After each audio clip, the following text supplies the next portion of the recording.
Corpus Hermeticum Book 5. That God is not manifest and yet most manifest. This discourse I will also make to you, Tad, that you may not be ignorant of the more excellent name of God. But do contemplate in your mind, how that which to many seems hidden and unmanifest, may be most manifest unto you. For it were not all, if it were apparent, for whatsoever is apparent, is generated or made, for it was made manifest, but that which is not manifest is ever. For it need not to be manifested, for it is always. And he makes all other things manifest, being unmanifest as being always, and making other things manifest, he is not made manifest.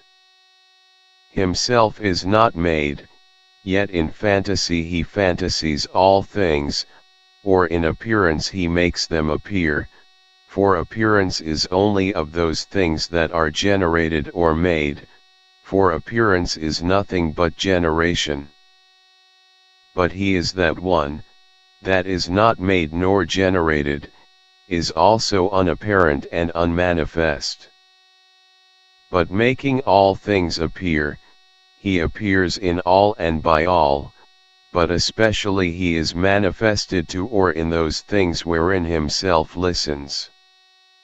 Though therefore, Tad, my son, pray first to the Lord and Father, and to the alone and to the one from whom is one to be merciful to you, that you may know and understand so great a God, and that he would shine one of his beams upon you in your understanding.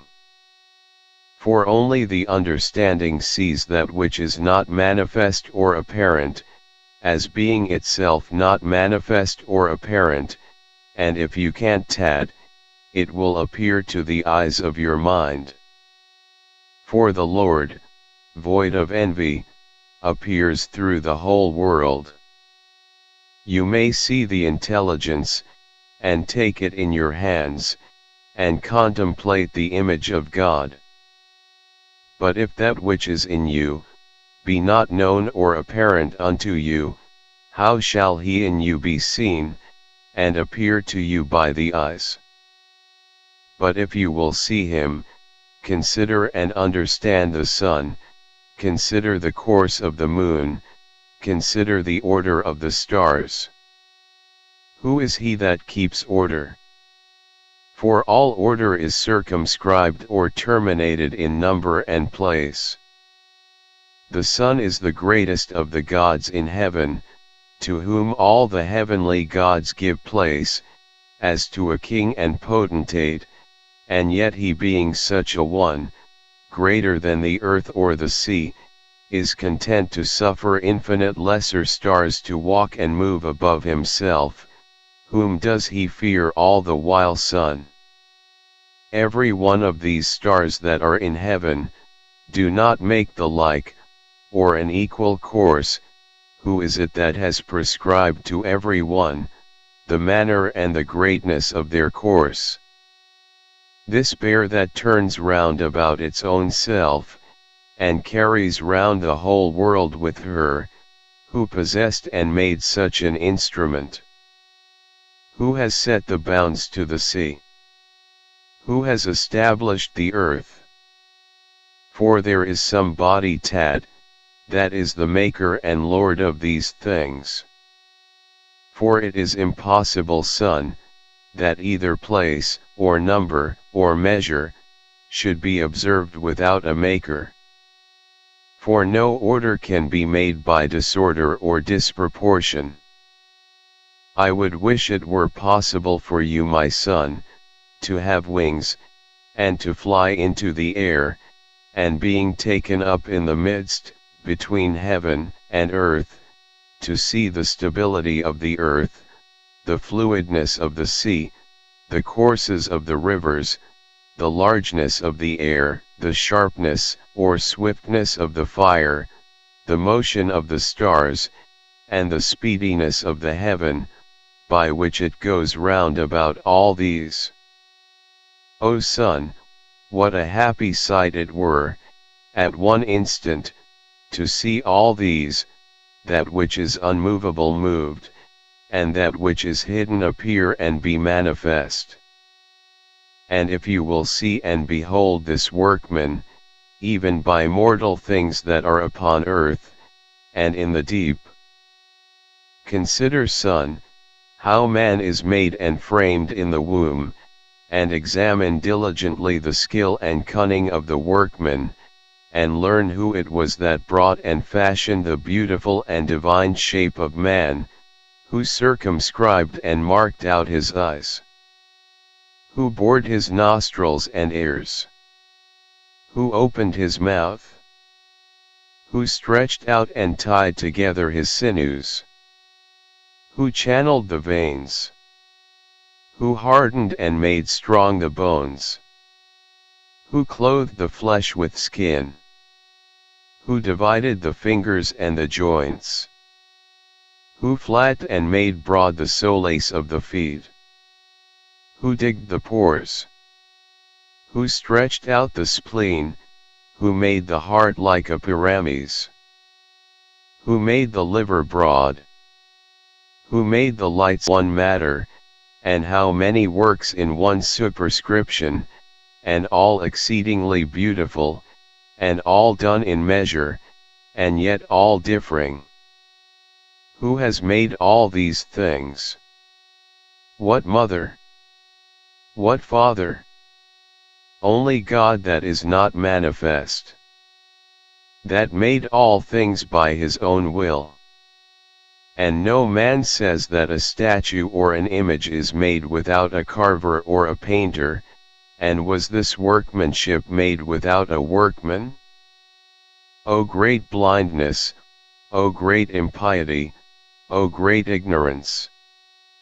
Never, son Tat, can you deprive the workmanship of the workman, rather it is the best name of all the names of God, to call him the Father of all, for so he is alone, and this is his work to be the Father. And if you will force me to say anything more boldly, it is his essence to be pregnant, or great with all things, and to make them. And as without a maker, it is impossible that anything should be made, so it is that he should not always be, and always be making all things in heaven, in the air, in the earth, in the deep, in the whole world, and in every part of the whole that is, or that is not. For there is nothing in the whole world, that is not himself, both the things that are and the things that are not. For the things that are, he has made manifest, and the things that are not, he has hid in himself. This is God that is better than any name, this is he that is secret, this is he that is most manifest, this is he that is to be seen by the mind, this is he that is visible to the eye, this is he that has no body, and this is he that has many bodies, rather there is nothing of any body, which is not he. For he alone is all things. And for this cause he has all names, because he is the one Father, and therefore he has no name, because he is the Father of all. Who therefore can bless you, or give thanks for you, or to you? Which way shall I look, when I praise you? Upward? Downward? Outward? Inward? For about you there is no manner, nor place, nor anything else of all things that are. But all things are in you, all things from you, you give all things, and take nothing, for you have all things and there is nothing that you have not.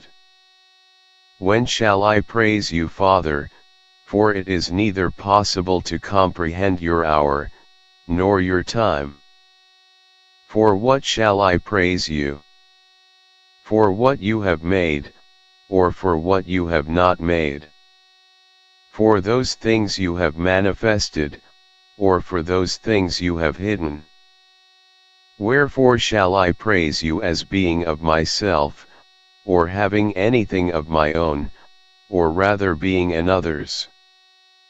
For you are what I am, you are what I do, you are what I say. You are all things, and there is nothing else you are not. You are you, all that is made, and all that is not made. The mind that understands. The Father that makes and frames. The good that works, the good that does all things. Of the matter, the most subtle and slender part is air, of the air the soul, of the soul the mind, of the mind God.